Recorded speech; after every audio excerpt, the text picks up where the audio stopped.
We know there will be mistakes, but what we're looking for are the signs and the indications that he is learning, that he's building his experience and building his capability as a Formula One driver too. And there were lots of those in Zandvoort.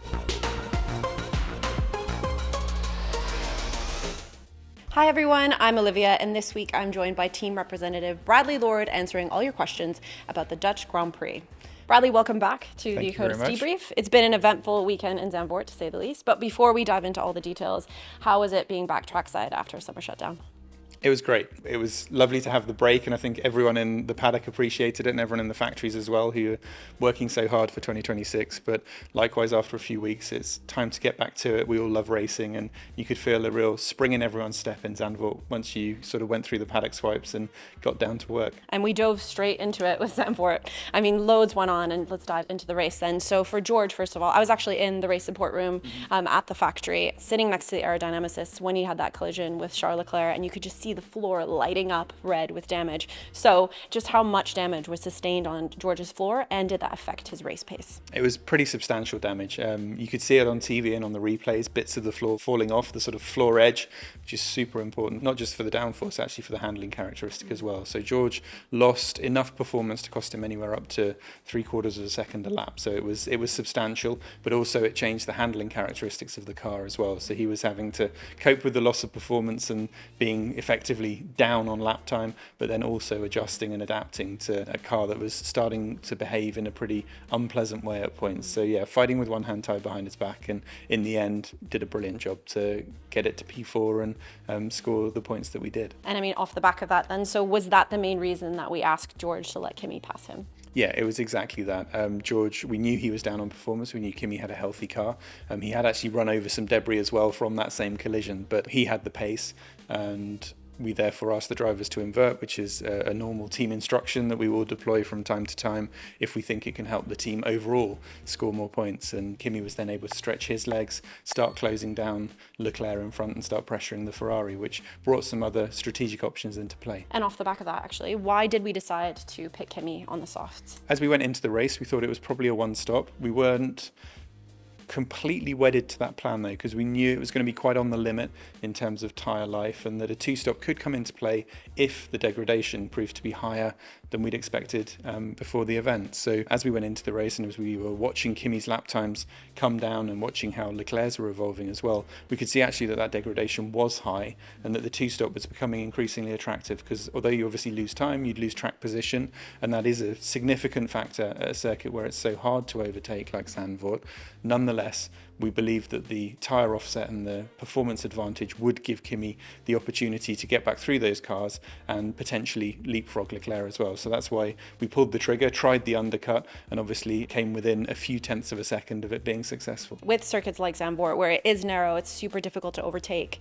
At that point in the race, you're really relying heavily on strategy. Is that the only way to progress? It's either doing something different, like trying the two-stop when everyone looks to be hanging it out for one, or building a tyre offset around your single stop so that you've got more tyre performance to use. So Kimi had been looking after those tyres in the first stint, for example, and looking to go longer than the cars around him. We boxed actually quite early, but then the only other thing really open to us, given how hard overtaking is, given that it's really not straightforward to pass, even though he had managed it on Albon obviously earlier in the race, was to roll the dice, try something different on the strategy. And as I say, Leclerc was just able to be that bit quicker on his in lap than Kimi was able to produce on the out lap, and it meant that he emerged just in front, and then obviously they had their collision shortly afterwards. Was there any other variables maybe that came into play? We know that weather was a topic of discussion throughout the race weekend, but the rain did seem quite light overall in the race. The weather didn't turn out to be as heavy or as severe maybe as we'd expected. So 15-20 minutes before the race, we could see a front coming, we could see a shower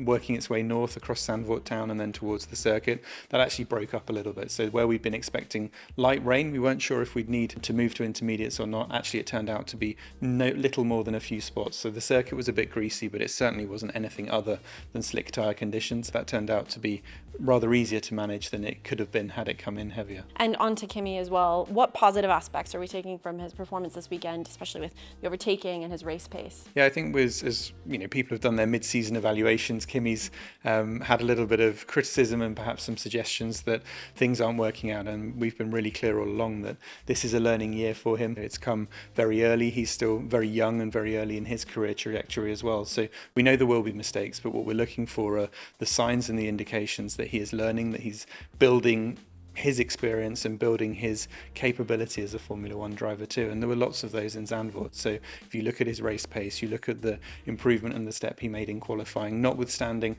a pretty troubled practice session. There are lots of really good ingredients there. It didn't all quite come together in Zandvoort, with the penalties obviously for collision and pit lane speeding at the end of the race, and then obviously some incidents in practice. But when we look at the pure underlying performance, we can see good progress, and we can see that he's got much more confidence in the car now that we've reverted on the rear suspension configuration. So we're hopeful of seeing that confidence continue to build and Kimi's performance continue to do the same over the races ahead. Now, before we move on, I just want to cover also his return of F1 Academy in Zandvoort. How did Doriane get on? Yeah, it was a slightly mixed weekend, but overall she emerged from the weekend with exactly the same championship lead as she had going in, so still a healthy 20-point advantage, a podium finish in the second race as well. So it was a challenging weekend, a tough weekend. Zandvoort's a demanding circuit, and yeah, a tough one for all the drivers, but she did a really solid weekend, solid performance, and there's obviously 2 race weekends left, with Singapore coming up and then Las Vegas, and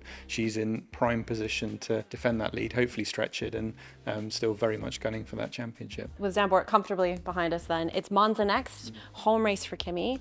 Any predictions as to how you think the W16 is going to fare? All of us, apart from McLaren, are in that, in a big fight for P3 and best of the rest behind them. So they're clearly a step ahead of the field now, at pretty much every type of circuit, to be honest. So they're a dominant force, and then after that, there's an incredibly close fight between ourselves, Ferrari, Red Bull, and then a number of other teams from weekend to weekend. We've seen the midfield has really closed up, and the gaps, especially in qualifying, are incredibly tight. So the key thing for us, if we're aiming to be at that best of the rest position and fighting for the 3rd spot on the podium, or to be in position to pick up the pieces if anything goes wrong in front, the key thing is really extracting everything from the car. We don't really feel that we maximise that in Zandvoort, and then making sure that operationally we're covering every detail and we're on point with things like pit stops, run plans through the sessions, in laps, out laps, starts, and all the other bits that go into making up a successful race weekend. So that's our focus, and if we put all of that together, we're confident we can be in that fight for P3 and potentially more if others in front slip up.